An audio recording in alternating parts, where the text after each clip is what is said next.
Now to our special series, Healthy You, sponsored by Independence Blue Cross. And this morning, we're addressing a topic that affects so many women, menopause. Menopause is a natural part of life, but for many people, it comes with a lot of questions, from symptoms like hot flashes and sleep disruptions to emotional shifts and more. Menopause affects nearly every aspect of health and well-being. So Dr. Nuria Lopez-Pajares is a medical director for Independence Blue Cross, and she joins us this morning. Hello. Thank you so much for being here. My pleasure. Yeah, so first just describe menopause for us, right, and how it differs from perimenopause. So menopause occurs when you don't have a menstrual period for 12 consecutive months.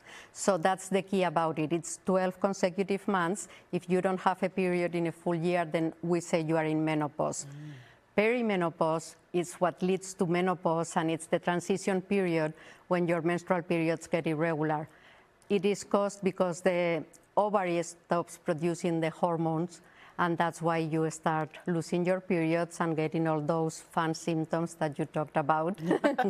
Speaking of those symptoms, describe some of those symptoms for us that women tend to experience during menopause. Well, the first one is that your periods become irregular, and they can be lighter, heavier, more frequent, less frequent. Then, of course, the hot flashes and the sleep disruptions, which are just hot flashes that wake you up in the middle of the night. But then there are other symptoms that are important, like urinary problems. You may have leakage, and then you get vaginal dryness that can affect your sex drive. You also get things like dry skin, your hair gets thinner, and those are just physical changes, but there are also emotional and cognitive changes. You can get, depression, anxiety, those mood swings that are so typical, and the cognitive problems are like memory lapses. I mean, I find myself forgetting what I need to say next, and that's probably one effect of menopause. So it's mostly a clinical assessment. You look at your symptoms, you look at your periods, and once you haven't had a period for 12 months, and according with the symptoms, you say you are in menopause. Normally, you don't need to do anything else. There are blood tests that can help diagnose menopause and that are appropriate for some people, but in general, it's just based on your symptoms and the lack of periods. How can they ease these symptoms? Is there anything that can be done? So the most important thing I would say, first of all, is to recognize these symptoms. I mean, your doctor needs to assess if the symptoms you are having are because you are going through menopause or is there something else. So you need to share this with your healthcare provider. And then if it is established that it's menopause, there are things that can be done.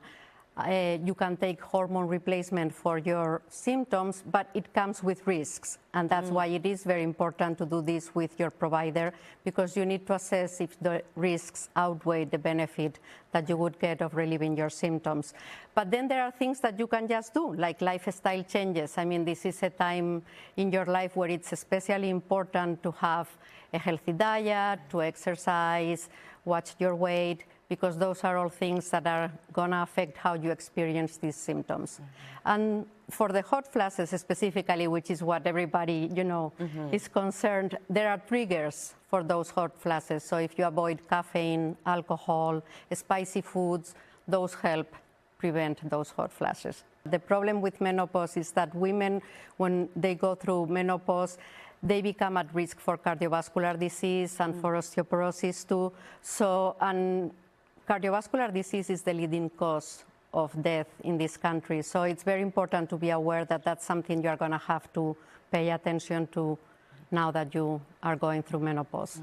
Absolutely. Well, it's good to know that even the smallest life changes can hopefully help offset exactly some of these symptoms. So Dr. Nuria Lopez-Pajares, thank you so much for being here with us on Philly Live. And if you want more information, visit ibx.com.